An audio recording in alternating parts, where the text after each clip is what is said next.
everything urban. It's your man Donni-Oh. Yes. J-Mo. Yes. You don't. When the will I got wanting competition ain't dope. Beat you, break you, broke you, smoke you, take you, send you to your little group on mute. Sooner or later, he wanna flip, tell him full, send me half with a and all that other ringling brother ish. Yeah, it's the kid, Maryland's Mixtape Boss, DJ Ill Kid. Catch me every Sunday on Live 97.5, you feel me? Live 97.5, you dig? 4 to 7 on ItzYourzRadio. Salute, DMV Mixtape Boss. Let's go.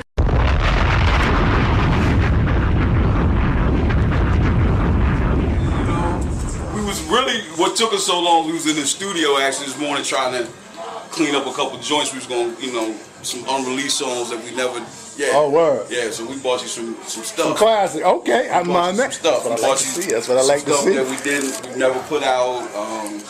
So we just wanted to make, so that kind of took a minute because the computer kept crashing. Word. Is Taina there? Yeah. What's up, Spank? Yeah, you don't want to lose that? I don't want to lose that. Let's go out here, Prince Daryl C out here. Let's go on out here. Hey, oh, we live. Hold on. Not yet. What do you do, Chad? Baby? I need a t-shirt, baby. My man, I got you. Yeah, my man. Well, let me look. You go ahead and do what you do. Yeah, we going back in here. This guy right here. ItzYourzRadio Live 97.5, everything urban, Donni-Oh, J-Mo. Yes, indeed, bro. The EasternShore ambassador, the prime minister, back to finish our business up. But who we got in the house, Donni-Oh? Man, listen, we've had a lot of people come through here. We've been on the air, what, a year and a half? Yes, indeed. Yeah. And facts. One of the things, we have a lot of course, one of the reasons why we went on the air was to have a platform for the artists who, I hate to call them local artists, but the indie artists who don't get the airplay, and they're deserving of it. Facts. So, I hear a lot of chatter, and most of them are in their 20s. They're younger cats, Yeah. So they can only go back so far. A lot of them think hip hop began with Biggie and Pop. You got it. You know what I mean? So that's another reason why I wanted to go on the air, to kind of give like a musical tutorial of hip hop on Sundays. We got 3 hours, so we had to make the most of it. So I was thinking, a couple people in my ear, what's going on with Level 4, because it's, Lonnie Jolly and them cats, they doing joints, Ron Dew. Still killing. Still doing joints, right? No doubt. So, I said, well, let me find out what Level 4 is doing. As a matter of fact, I can do you one better and bring them on the air. Facts. You know what I mean? So they was like, nah. I was like, yeah, watch this. So, through the contacts and ways that I have of connecting with celebrities and stuff, I said, well, let me work some magic here.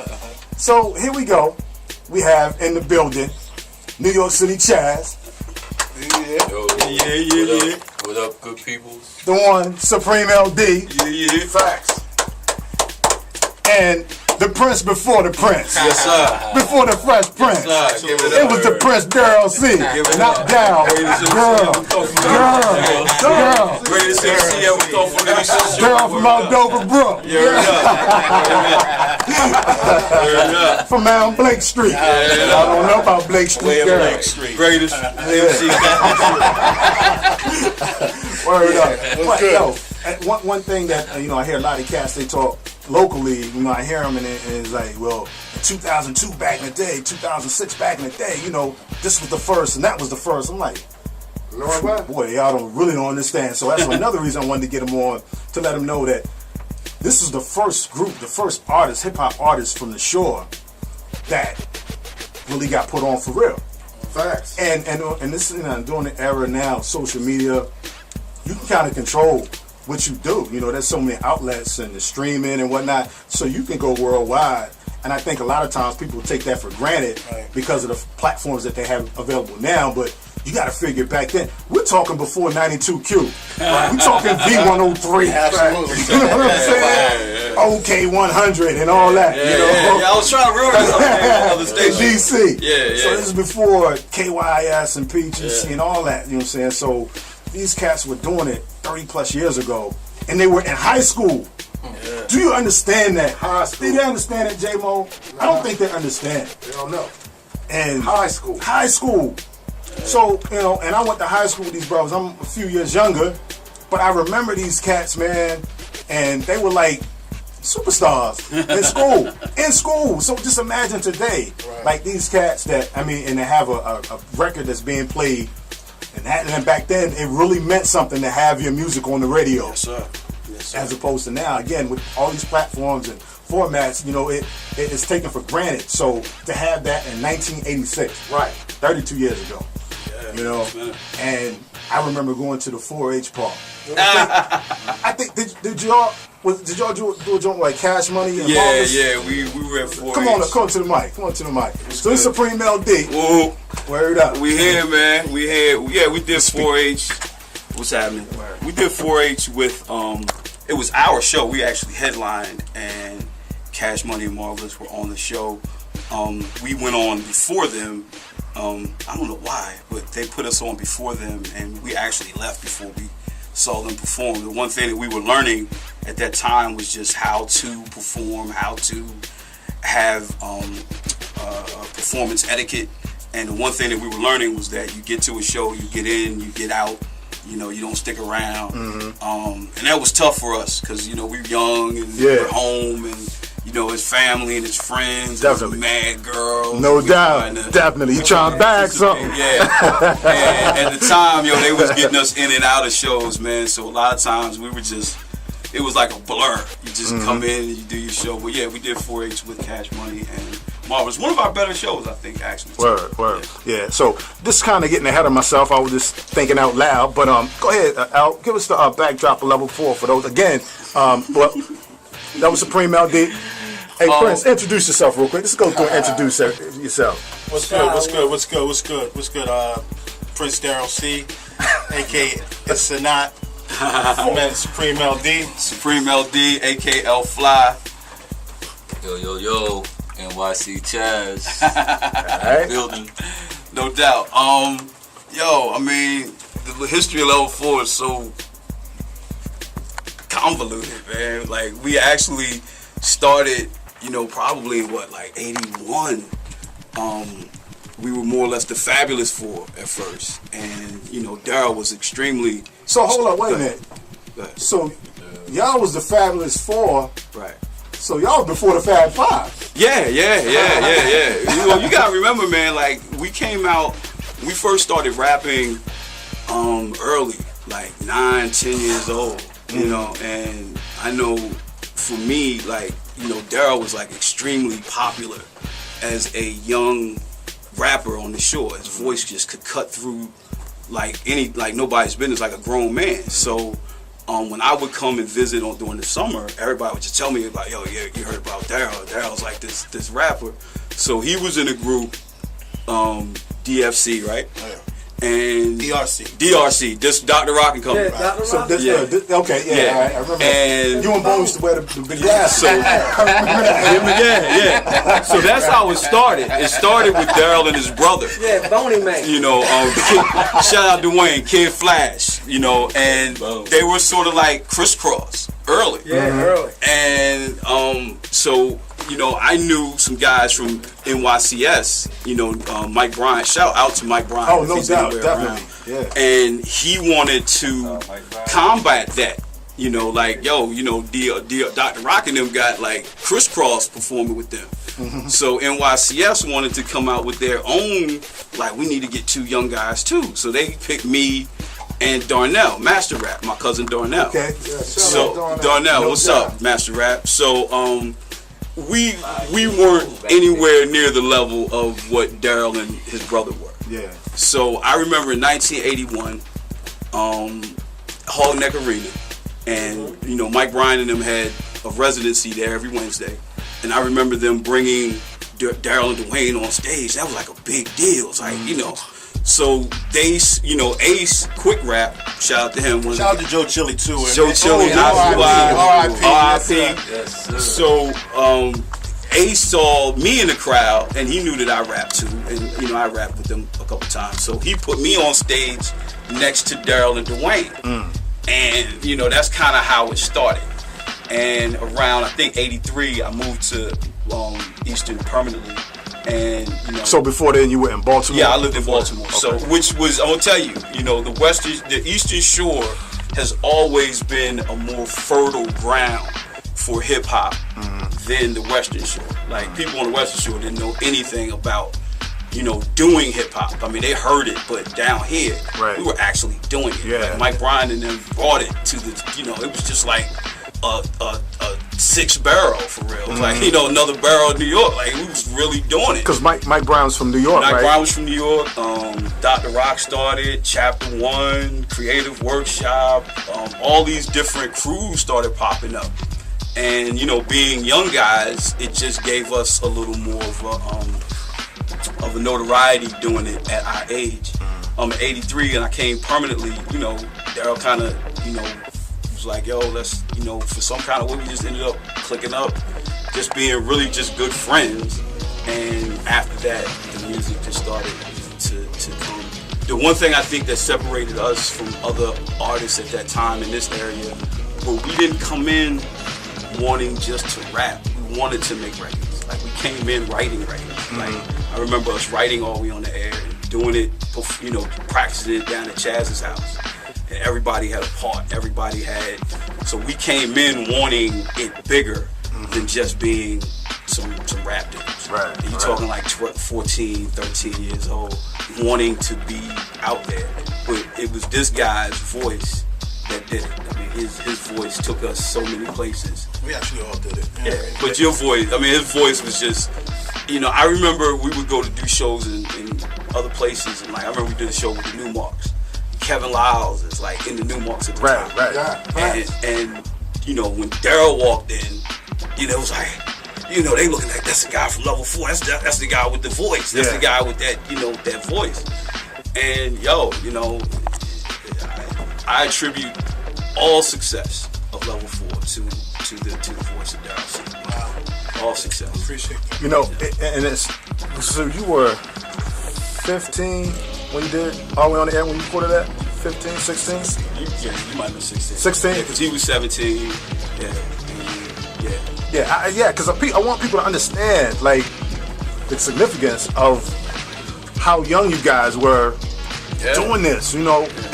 And J-Mo, you can attest, this cat's 35, 40 years old still trying to get on. Facts. You know what I mean? I mean, and no knot. I mean, it ain't no knot, you know what I'm saying? But the fact is... Yeah, continue your dream, man. If that's what you want. Funny thing, when we did All We On The Air, it was we knew what we wanted to do. We knew we wanted to make a record that would get us on the radio. Like, I was like, dude, we need to get on the radio. So we need to write a song about being on the radio or something that has something to do with the radio. So that was the subject. So Easy, shout out to Easy D, who's also a part of Level 4, who's not with us today. And Stevie. Shout out to Stevie. Yes, sir. Easy actually wrote the first verses of All We On The Air and was supposed to perform them. The day we go to record the song, he doesn't come out of the house. Like, he's like, you know, he in the house with a robe on, like, not coming out of the crib. Oh, man, yo. I never knew Easy Rhyme, and that was the thing. He was nice, man. He was amazing. Adding Easy to Level 4 was like adding Johnny Gill to New Edition. Like, he just took us to another level. And the day we're going to actually cut All We On The Air, you know, we're running, we ain't gonna get into these stories, but we would run around town looking for everybody. Usually Chaz and I were the easiest ones to find. And so we're looking for Easy. And we go to his house and we're knocking on the door. The dude just will not come out. In the house, robe on, just not, he's not gonna come, he's not coming. So we gotta go to the studio to cut the record, and I don't know if Daryl even knew his part, but we had it on paper. So a lot of when you're hearing All We On The Air is like smooth reading, you know, Easy's verse, because Easy didn't make the session. Right. So the whole song ended up just being Daryl when it was supposed to be Daryl, Easy, Daryl, Chaz, and me. And Stevie ended up on the song because he helped us look for everybody that day. So that day we went around looking for everybody, and Stevie was just there with us. and he ended up. So he was like social services. Yeah, so Easy didn't come, so he just got in the car and just went with it. So he just kind of went to the session. Shout out Stevie. Shout out Stevie D. So we get to the session, and my pops was just like, oh, he give him a part on the song. He should be on the song. So he wasn't an official member. He was never official member of the group. Okay. Shout out to him. We love him to death, but he was just there that day, and he just ended up on the joint. It was a hell of a way to fall into a song. Yeah, so but everything else was pretty much rehearsed. We knew that Chaz was going to do the Ugly Girls thing. But the day he came up with that, it was amazing. Though. Like, yo, you gotta hear this. I gotta hear this. Dude, I remember. That was like, and for real, like. That sold the song. Right. The Busted Chaz part sells the song. That's where the song really takes its legs. Like, for real. Like, the one that we hear all the time is like the regular radio version, but the dub version has him like doing that part. Like, they redid, they had him, they edited it where it was more him doing that than anything else. Yeah. Cutting down on the version. So you also gonna have female vocalists on that joint too? We were supposed to, All We On The Air isn't finished. Like, it was supposed to be called Don't Touch That Dial. If you listen to the first line, Lel says, telling you don't touch that dial. Mm-hmm. The song was called Don't Touch That Dial. Okay. And we were trying to get like a lady to sing the hook like Fat Boys or If They Play Basket. We were trying to get somebody like that. Or harmonize it. To do the hook. And All We On The Air was just answering whatever she said. So she was saying, "Don't touch that dial," and "Are we on the air?" was just a response to that. Got you. But the record, they were so pressed to get the record out that they ended up putting it out without us ever getting an actual vocalist on the song. So dope history, man. So dope history. We never finished "Are We On the Air." You gotta tell them also how we got the name Level 4 too. Look, we're gonna go into Are We On There since we built it up. We're gonna play that, and we're gonna get into the history of Level 4 and how that name came about, which y'all really gonna be surprised about that. Man, it's real dope. It's real dope. That goes to show the power and how much Level 4 touched. You still remember the lyrics? Man, y'all answer to that today. You know what I'm saying? I remember, like, we did so many shows with so many people. Like, when we did Cherry Hill, we did Cherry Hill. EPMD was on that show. Super Casanova Love number on that show. It might have been Cherry Hill. Lenny Brooks and all them was out there. Yeah, that was Cherry Hill. I don't know. That might have been Afran. That might have been Afran. Where y'all been doing with Kane at? Oh, UMBC, and then we did it again. We rocked with Kane twice. Oh, what? UMBC, and we did that show downtown with him. It was with me, but I took you and Jay with me. And you took Rakim. Yeah, Rakim was on it too? No, that was just show. Oh, okay. Are we on the air? Are we on the air? Are we on the air? Yes, sir. I bet she was getting all kind of cat. No, sir. No, sir. Negative. Long time ago. Long time ago. Let me tell you, man. Let me tell y'all. I'm gonna keep it all the way funky. With the pause. Let me tell you, man. That part of it kept so much good work from being done.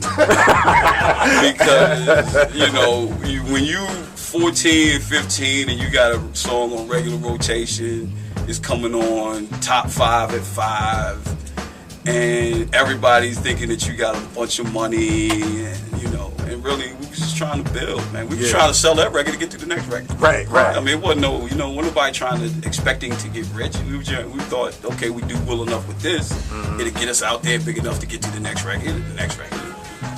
But yeah, Smooth, we call Daryl Smooth, by the way. Smooth was quite the popular cat. He was the ladies' man. He was our Eddie Kane. He was our Bobby Brown. He was our Ralph. He was every lead singer, every story for every lead artist ever in a group. He was that. That was it. Yeah, he was that. I remember one time, I gotta tell a story. We were rehearsing. We were rehearsing for a show. Me, you, Easy, over. We were rehearsing at Easy House. We start having rehearsal at Easy House. because of the connection with certain person that live with Easy. Absolutely. And we think, okay, if we have rehearsal here, it'll be easier to get Daryl to rehearsal. Because Daryl did not like the rehearsal. So one day we're at rehearsal, we're waiting for Daryl to show up at rehearsal, and a little kid comes around the corner and says, "Hey guys, Daryl wanted me to tell y'all he should be here in about 10, 15 minutes." And we're looking at each other like, are you serious right now? And he said the young boy? Yeah, he said the young boy.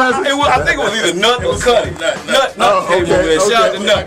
Nut came in there and was like, yo, Daryl told me to tell y'all he gonna be here in about 10 to 15 minutes. Nut probably was about 2 back then. Like, yo, are you serious right now? Like, yo, this dude sent a messenger to tell his friends. That's G. Yeah. That's G right go there. Go around there and tell him I'll be there in about 10 to 15 minutes.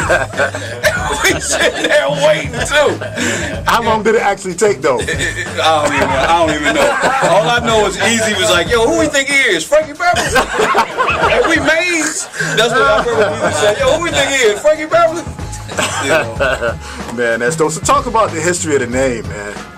Well, again, we were calling ourselves the Fabulous Four. It was really, the group started out, Daryl, Dwayne, his brother, shout out Dwayne, Charlie, their cousin Charlie Brown, and I don't know if they had a fourth guy, but they were calling Lonnie G. Shout out to my man Parrish, Lonnie. So they were calling themselves the Fabulous Four. Then I got in the group. I think Charlie dropped out. I think Dwayne dropped out too, and it was just me, Daryl. So it never really was always 4 guys. It was always just like. So we are in Baltimore. I'm in Baltimore one summer with my dad, and the Fresh Fest is coming. So Russell, Simmons, and DMC are in town promoting the Fresh Fest. My dad parlays away where we end up back at Russell's hotel. So we in his room, and my dad's playing him like some of our music, So Fresh So Mean, I think we had did by then. And my dad's like, well, the group's called the Fabulous Four. What would you name them? And Russell goes, Level 4. And we're like, okay. So I'm like sitting there, and he's like, what does that mean? And Russell's like, well, each member of the group would be a different level. So the first guy comes out, he's level 1. The second guy comes out, he's level 2. The third guy comes out, he's level 3. Fourth guy, level 4. And so Russell named the group Level 4. He was actually looking at signing the group. He had a production deal with Profile Records at the time. We were putting out Run DMC and Dr. Jekyll Mr. Hyde. And he was like, look, man, he was telling my dad, I got a production deal. I need to supply them with some acts.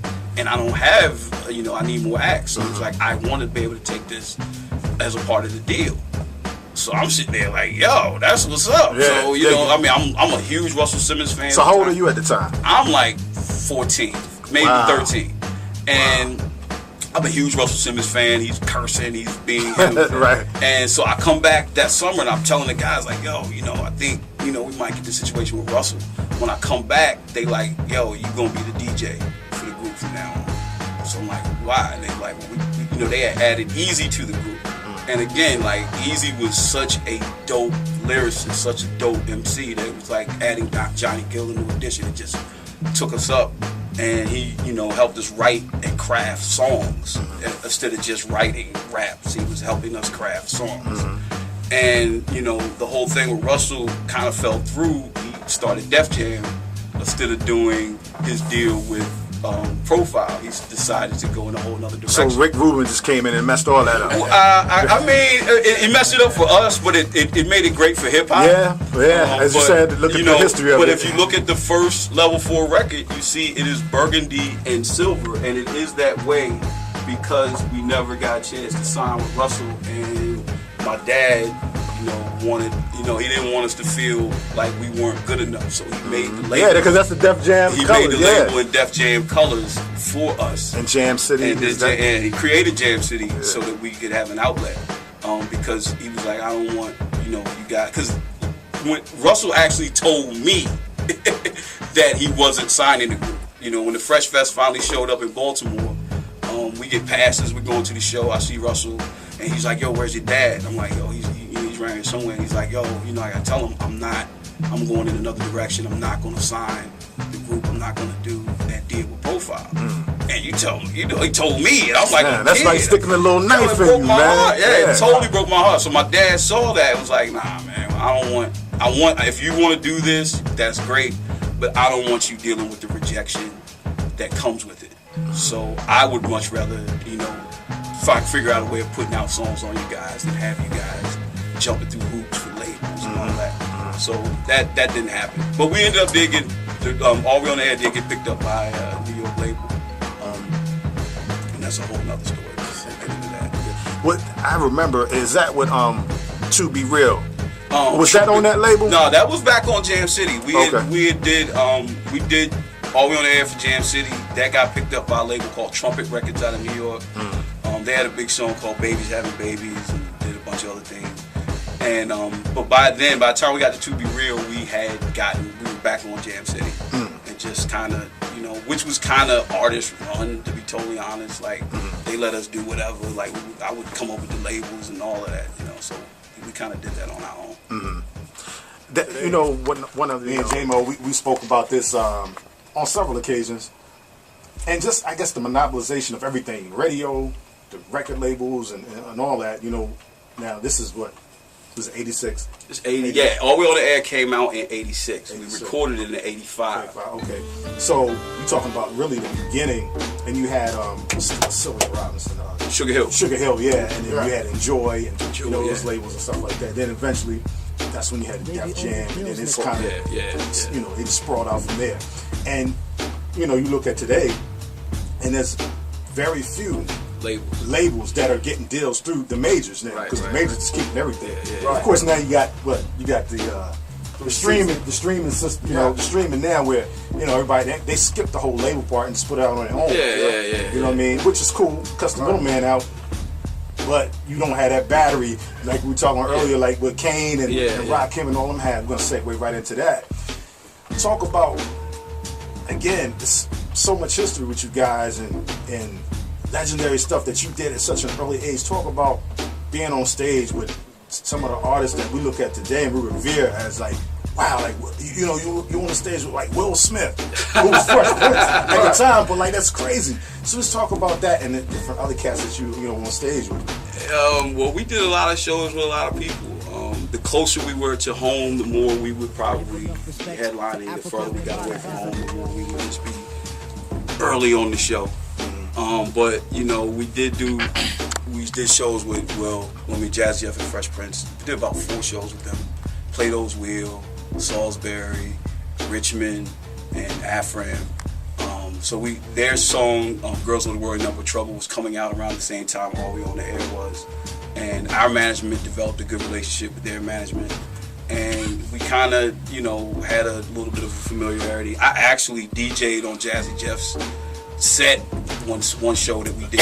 Our set was so raggedy that theirs was already set up and they let us go ahead and just perform on their set. Just real quick, one time for y'all listening, Supreme L, one of the dopest one of the dopest DJs. We're talking about hands quick as lightning. Don't sleep. Thank you, brother. We're gonna talk about that a little bit later on. We're gonna finish the story. So we performing with them was cool. I mean, they were just amazing performers. And the thing that it made you realize is that, you gotta put the work in. Because, you walk in, these guys were not joking. They were amazing. You did not want to go on after. The thing every artist should want to do is perform and make enough of an impact that when people see you, they remember who you are post. So you imagine if you go on before Jazzy Jeff and them, and you want people to remember you and your artist and your song and your movement, and then they come on after you and just take all the you had to really be prepared. We did shows with Big Daddy Kane, MC Light, EPMD. We were just talking about that one earlier. Super Casanova Rudd, and just Eric B. and Rakim down in Richmond. We performed with them. We got there. One of our producers and managers was actually friends with them. Didn't know it, that they had a connection. They were really good. I remember we did a show one time with Evelyn Champagne King out at that spot on Pulaski Highway, and we taking a picture, and this dude right as they snap the picture, grabs a whole hand of Evelyn Champagne King's ass. No. Like right as they taking the picture, this dude just grabs a whole hand of Evelyn Champagne King and then tells me after, yo, I had to grab that. Wow. I had to grab that. Hey, Smooth, what, your Tourette's was acting up? You couldn't Yo, dude. You talk about sex, drugs, and rock and roll, man. Smooth, yo. So Smooth grabs a whole handful of Evelyn Champagne King's behind right as we're taking a picture, and she must have been high out of her mind. Because I was about to ask what she do. She didn't trip at all. And so we did a lot of shows with a lot of really, but like we talked about earlier, bro. It's sort of like, when you're from the shore, a lot of times the only thing we got is talent and adrenaline. Right. And you get, only thing we had was talent. Mm-hmm. Like those guys had infrastructure, they had great management, they had great equipment, they had all the tools. Mm-hmm.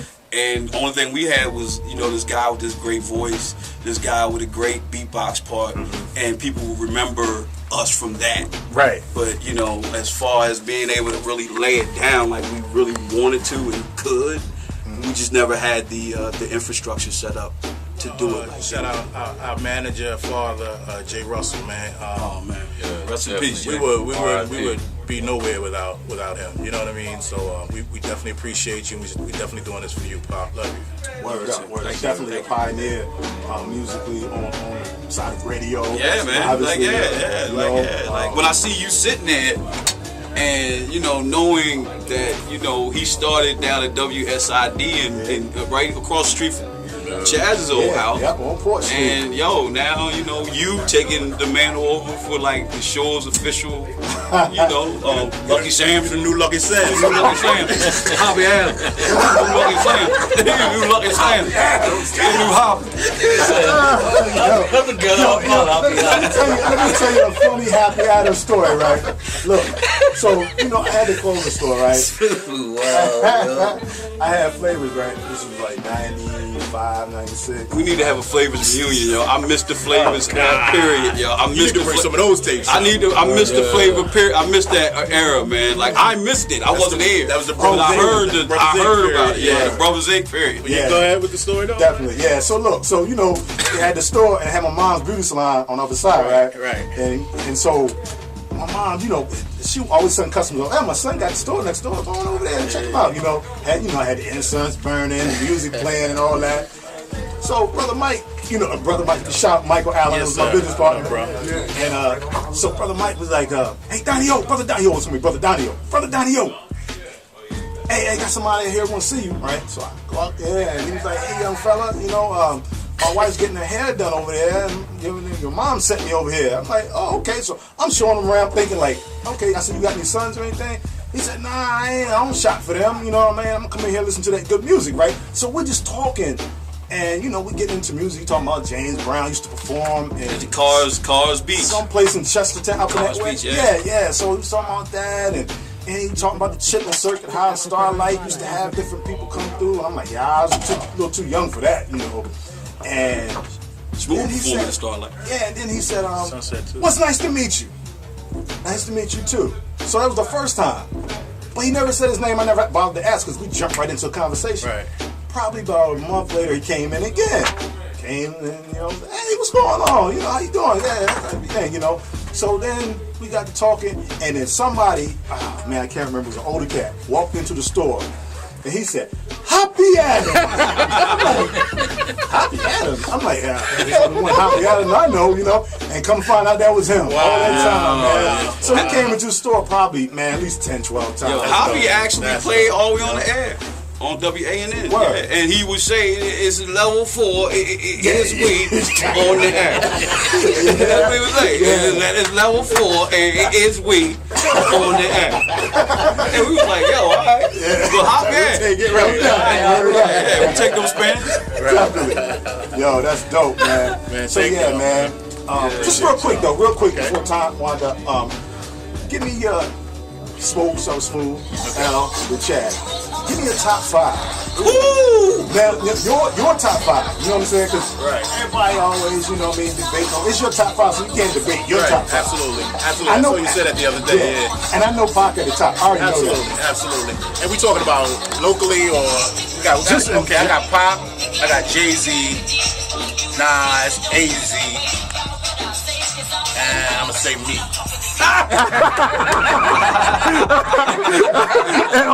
And that's the only way. That's only right. That's only right. For me, that's so crazy, man. Like, I got my top 5, and then I got my favorite 5. So, Yeah, well, that's what I meant to say. Your favorite 5. My That's what I meant. favorite Your 5 favorite MCs are Jay, Nas, Big, Pooh Bah, and I love Redman. But it's, I mean, I could go for days. Yeah, That's so yeah. and my man, and I think Smooth is the dope. And actually, Pooh Bah, he's actually Slick Rick, one's my favorite also. Yeah, I love wordplay, and those guys did it for me. Yeah, definitely. Chad. Yo, mine is the Prince. Daryl C. #1. Nah, really though, mine is Nas, Jay-Z, Jay the Kiss. Yeah. Big L. Yeah. Okay. And Grand Pooh. Okay. That's some serious wordplay right there. Oh, of course, Jay Electronica too. Yeah, Jay Electronica. Still waiting on that album. My favorite, Absolutely. my favorites now. I love Jay Electronica, Dave East, J. Cole. Yeah. I love KOD. It's one of my favorite albums. 444 was one of my favorite albums. Right. I love mature hip hop. You know, I think that's a market that just gets slept on. Like, you know, like De La Soul just put out an incredible album. Tribe's last album was incredible. And the crazy thing about rappers or artists, period, in hip hop, you know, we tend to stay young. But the thing is, artists get better as they get older. No doubt. And like, if you think Jay-Z was good on Reasonable Doubt when he was learning how to rap, learning how to be in the studio, learning how to write songs, like, how do you think 20 years later he's not better? Exactly. So my thing is, you know, we can't be so short-sighted with the culture that we just constantly look at what's young. You know, we gotta look at artists as they mature, as they have more to say, as they get better. I listen to a lot of older artists' music. I call them legacy artists. Like Nas, this is a great album. The last album was a great album. There's a lot of great MCs as they mature. We just have to be able to mature with them. Yeah, indeed. We definitely got to get your brothers through. Well, not got to. We are. Y'all coming through again. Yeah, you know man. what I mean? We Finish things want up. to come back. Yo, we're going, like I said, we're going to be putting the album out. The whole bunch of Level 4 unreleased music. We're doing a party out here soon. Somebody. Oh, you're going to do it with us. We're going to do it with y'all. Yeah, we're going to do it with us. Yeah. I'm J-Mo. Yeah, and there it is. So we're going to try to do a Level 4 party. Hopefully we can have a Flavors reunion and I can finally participate in that. Just thank y'all for supporting Level 4 for over 30-some years, man. Absolutely. We still here. We're not going nowhere. We never broke up. We just took a break. Yeah. We call ourselves a Level 4 MCs now. No, that's the new Dope. thing. Dope. Level 4 MCs. A little nostalgia to it. Word up. It's Yours Radio Live 97.5, everything urban.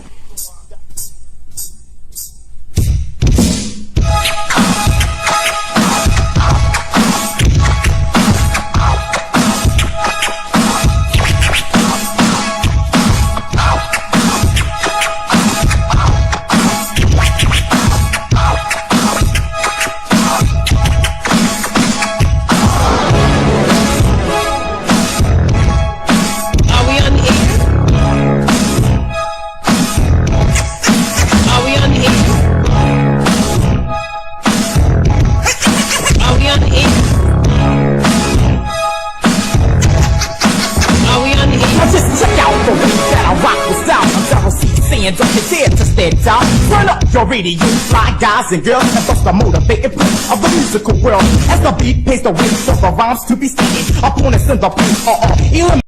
It's yours. Yeah. Sunday, fun day, turn your radios up. Donni-Oh, J-Mo, are you ready or what? 97.5, it's yours radio live. From 4 to 7, you can chill before it's back to your job. You decide on your Sunday moves, so you can cool out and groove out to Sunday school. If you coming from the sand, stuck in OC traffic, ill kid, the mixtape boss with OG classics. Anything from BDP to DOC, and of course taking the sports break with POV. You get the news, it's real, don't ever get it confused. If the word is in the street, we'll definitely bring it to you. Get in tune, Mr. Whitlock, Sheriff Dave Clark. They both blind, that's the reason why they stay lost. We for the people, that's the reason why we stay truest. Look at the coons, always trying to dance their way through it. If you got bars and send them in, just make sure it's clean and ill or give it a spin. If it's hot, then it's here. If not, it's gotta go. Hip hop and neo soul, J-Mo and Donni-Oh. Let's go. Let's go. Let's go.